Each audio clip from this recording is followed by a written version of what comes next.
Vanessa, deuxième épisode. Mes parents ont pris un mec de la DAS qui n'avait pas de parents, donc ils l'ont hébergé. 3, 2, 1. Moi, donc j'avais 13 ans, je venais d'avoir 13 ans. Lui, il avait 17 ans et demi. Il allait bientôt être majeur et bientôt lâché dans la nature.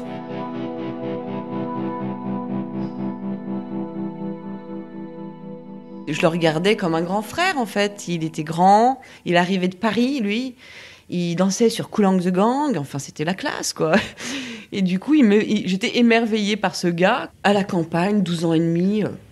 Je sais pas, t'es avec tes copines, tu réfléchis, tu te fais des petits fantasmes, mais ça s'arrête là. Il n'y a pas encore de contact avec les garçons. Ouais. Et ce mec, un soir, donc on communiquait par talkie-walkie de sa chambre à ma chambre. « Vanessa, t'es là ?»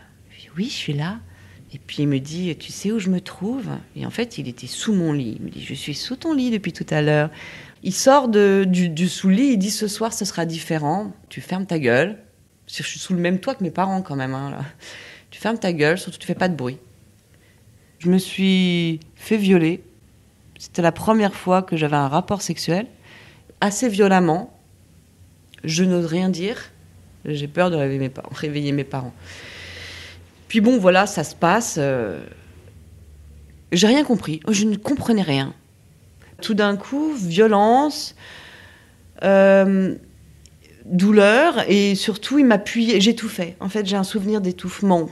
Parce que pendant tout l'acte, il m'empêchait de respirer. Et quand il a enlevé sa main, j'ai enfin respiré, quoi.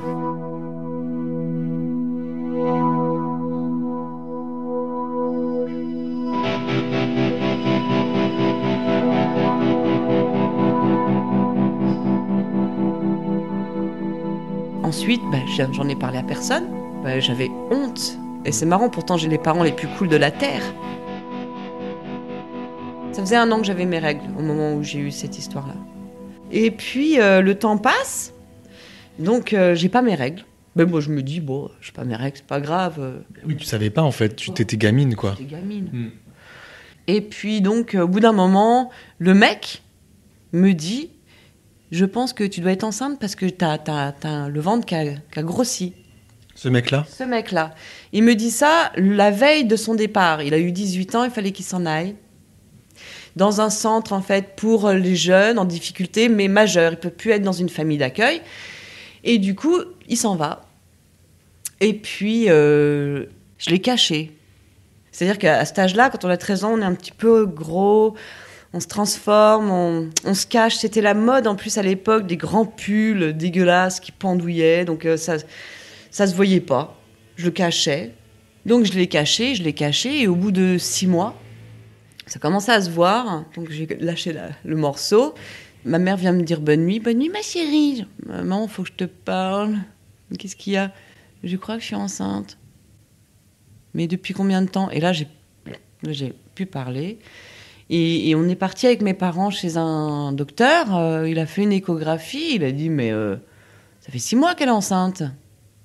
Donc là, mes parents tombent des nues. Et donc, je suis partie avec ma maman à Londres.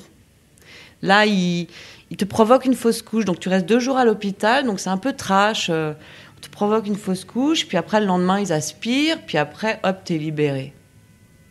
Et donc, je suis rentrée en France. J'avais loupé l'école. On avait marqué comme mot que j'avais m'étais fait opérer de l'appendicite en espérant que je ne me fasse pas opérer une 2e fois de l'appendicite pour de vrai quelques mois plus tard.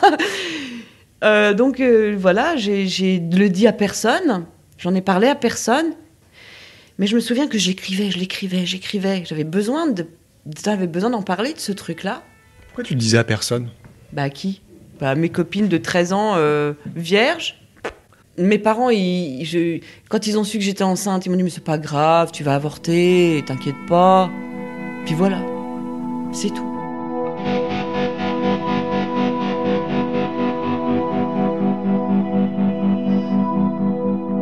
Et tu reviens de Londres dans quel état alors ? J'étais ultra soulagée. J'avais gardé le petit cordon qu'on te met avec ton nom. Et puis le petit coton que j'avais ici, où on m'avait mis un goutte à goutte, j'avais gardé tout ça dans une petite boîte, comme si c'était un bijou. Et l'odeur, de temps en temps, j'ouvrais L'odeur me faisait du bien. Finalement, l'odeur me rappelait la libération. Une libération. Donc tu reviens, t'es soulagée, t'es libérée. Donc t'as quel âge là? T'as 13 ans. Ouais, voilà, j'ai 13 ans. Je suis en 5e.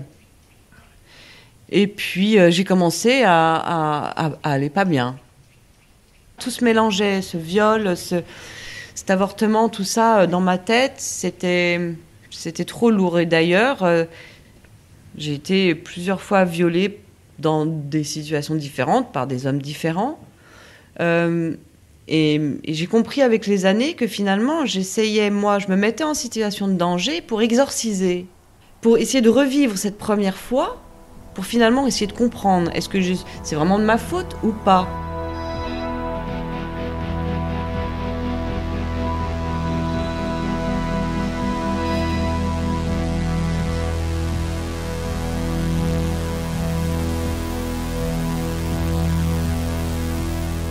Donc toi t'allais mal. Et Oui. ça se caractérisait comment en fait? Je pense par un gros complexe. J'étais complexée par mon corps. J'avais l'impression d'être nulle, tout le temps. J'ai commencé à me sous-estimer énormément. À partir de là, à me trouver moche, bête, enfin tout, quoi. Et donc à me fabriquer et à grandir, à me faire une adolescence où je me sens nulle. Et je me sens une merde. Ah ouais. Bah oui, j'ai été salie et j'ai pas... Et voilà, j'ai commencé l'autodestruction un petit peu. C'est-à-dire que j'ai commencé assez vite à me faire du mal. Comment? Je faisais des tests, je faisais des expériences. Je buvais, j'avais 14 ans, mais je buvais 1 litre d'eau de Cologne. Enfin bon, je cherchais mes limites. J'ai commencé à me dire, bon, comment faire pour finalement, peut-être pour fuir la réalité. Je n'allais pas à l'école, je séchais les cours.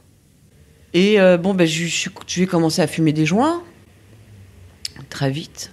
Un jour, je suis descendue au salon le matin et je vois mon père allongé, un œil ouvert, un œil fermé, avec le whisky sur la table, des pailles à coke.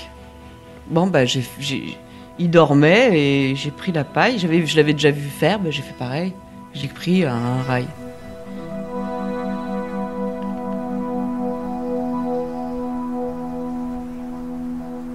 Je me blinde, je deviens un cœur de pierre et je fuis la réalité, tout ce qui est dur. Mais non, il ne m'est rien arrivé. Je faisais semblant beaucoup. D'ailleurs, j'ai commencé à vouloir être comédienne, donc je pense que c'est pas pour rien. Je jouais un rôle, le rôle de la Vanessa normale. Mais au fond, je ne tombais pas amoureuse. Et je crois que j'ai assimilé la peur à l'amour, du coup. Et d'ailleurs, un jour, mon psychiatre m'a dit, mais vous avez déjà été amoureuse? Je dis, bah oui. Il m'a dit, ça vous a fait quoi? Je dis, je sais pas, ça m'a fait mal au ventre. Il m'a dit, non, ça c'est la peur. Quand j'étais adolescente, je me mettais dans des situations de peur en croyant que c'était ça. Ce qui me faisait battre mon cœur, c'était l'amour, mais pas du tout. Ça, c'était la peur. Et pendant des années, j'ai confondu.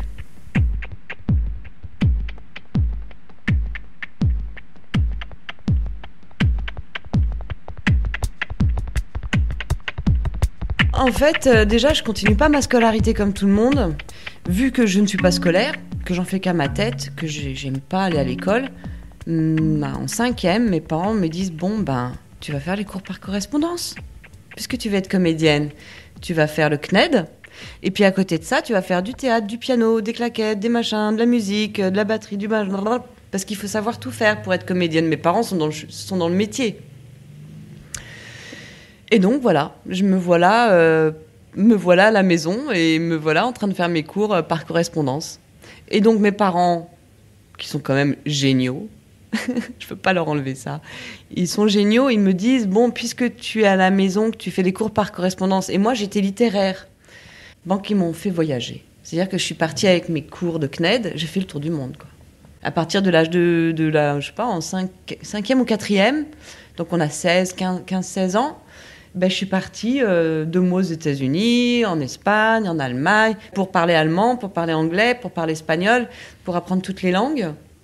Ça m'a ouvert vachement l'esprit, ça m'a fait du bien. Ça m'a éloigné de ce quotidien qui ne me correspondait pas et qui finalement devait aussi me ressasser des vieux souvenirs. Donc je pense que le voyage m'a sauvée. Et puis le théâtre, j'ai fait l'acteur studio, trop jeune, malheureusement trop jeune, parce que en fait j'ai commencé donc à 15 ans, je suis rentrée dans une école de l'acteur studio à Paris avec un professeur, une femme qui s'appelait Leslie.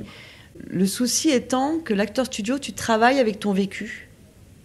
Tu travailles avec ton vécu, ça veut dire que si tu as une scène de Tennessee Williams, sur la chatte sur un toit brûlant et que tu es bourré, il faut retravailler avec la dernière fois où tu étais bourré, retrouver tes sens, tes émotions, tout ça, retravailler avec ton vécu. Moi, mon vécu, il n'était pas très long, il était chargé et je n'avais pas encore digéré. Et du coup, je me suis retrouvée à confondre la réalité et la fiction, et le théâtre. Donc je ressentais des émotions, j'essayais de jouer avec mes émotions, mais elles étaient trop fortes. Et donc après, je sortais de mon cours de théâtre, je pleurais sur le chemin du retour dans le train, je pleurais, ça continuait, je n'arrivais pas à m'arrêter. Et il n'y avait personne qui était là pour m'aider à gérer ces émotions. Et d'ailleurs, ça s'est mal passé, ça s'est très mal passé, car j'étais trop sensible et elle s'est rendue compte de ça et elle m'a jetée comme une merde. Bon, moi, ça a été terrible pour moi de me faire jeter, mais en même temps, heureusement, elle m'a dit c'est pour ton bien. J'ai fait une erreur en t'acceptant dans mon cours. Je peux te détruire, Vanessa. Donc, va faire autre chose. Et là, mes parents m'ont inscrite au conservatoire de théâtre de Versailles. Ils se sont dit... Elle va essayer tous les conservatoires pour pouvoir aller au TNS de Strasbourg, par exemple, qui est quand même le top du top. Sauf que moi, je venais de l'acteur studio. Et donc, moi, j'avais appris à jouer avec mes émotions. Et donc, quand j'étais sur scène à jouer une scène de Molière, moi, je le jouais à la Marlon Brando, quoi. Ça veut dire, chaque truc, je le ressentais. Chaque larme, c'était une vraie larme. Et là, dans la salle, je me dis, ça va pas, Vanessa, arrête de pleurer. T'es en train de jouer, là. T'es dans un rôle. Mais moi, j'étais dans mon rôle de moi-même, quoi. J'avais pas compris. Il faut commencer par les bases classiques. Et après, on se barre vers l'acteur studio. Mais on commence par Molière et le conservatoire. On commence pas par l'acteur studio. Voilà, c'était l'erreur. Et là, à 18 ans, je me suis fait jeter donc, par l'acteur studio. Je me fais jeter par le conservatoire qui me dit « Non, c'est quoi ça? Vous êtes folle ou quoi ?» Je dis « Mais vous venez de quelle école ?» L'acteur studio, on comprend mieux, allez, dehors. Et là, je passe mon bac que je loupe. Et mes parents me disent, tu vas réessayer une deuxième fois. Je dis, non. J'ai déjà été jusqu'au bac, ce qui est déjà énorme. Moi, je veux travailler. Et là, mon père me dit, écoute, là, t'as loupé ton bac, on est en juin. Tu peux rentrer en septembre, après l'été, après tes vacances scolaires. Tu peux rentrer faire un stage dans une boîte qui s'appelle Durand. Je connais le patron, et donc tu es invité à faire le tour pour que tu vois ce que c'est que le montage. Je suis rentrée là-dedans, puis voilà, ça a été le début Voilà, j'ai pas cherché autre chose, c'est mon métier. J'ai appris mon métier là-bas, j'ai fait vite le tour, j'ai été embauchée assez rapidement, et voilà, je suis restée salariée là-bas. Puis je suis arrivée dans ce travail où, par exemple, très très vite, il y avait un budget, à l'époque, il y avait un budget Coke pour les techniciens chez Canal+. C'est incroyable, c'est-à-dire que moi, j'ai 18 ans, je veux assurer, je me retrouve avec un réalisateur, je dois monter un clip, et il me dit, tiens, prends ça, c'est ta dose pour aujourd'hui. Tu vas pas dire, non, moi je prends pas ça. Tu veux être comme tous ces gens, tu veux travailler dans ce métier, tu dis, ok, et tu commences à prendre des rails. De cocaïne. Donc ça a commencé par la cocaïne. Après, j'allais en boîte où je prenais des extas. J'avais découvert le MDMA à Ibiza, tout ça, bon. Mais c'était surtout la cocaïne. Et donc, au travail, on m'en donnait pour travailler plus vite. C'est-à-dire qu'un travail que tu fais en 4 jours, là, tu le fais en 2 jours parce que t'es coqué. Tu travailles jour et nuit, tu manges pas, tu dors pas, tu travailles très vite. Et puis voilà, un jour, je me retrouve à un nouvel an, complètement coqué. Et je vais dans les toilettes pour me faire un rail. J'oublie de fermer la porte. Il y a un mec qui rentre et il se met sur la cuvette. Moi, j'étais en train de me faire un rail. Et il me dit, tiens. Et il me rajoute au bout de mon rail blanc du marron. Et il me dit, mets-moi du blanc. Donc je lui donne un peu, et puis lui il se fait pareil, un speedball. Et il me dit, prends ça, tu verras, tu te sentiras mieux. Et ça a été le début de la descente aux enfers. À suivre.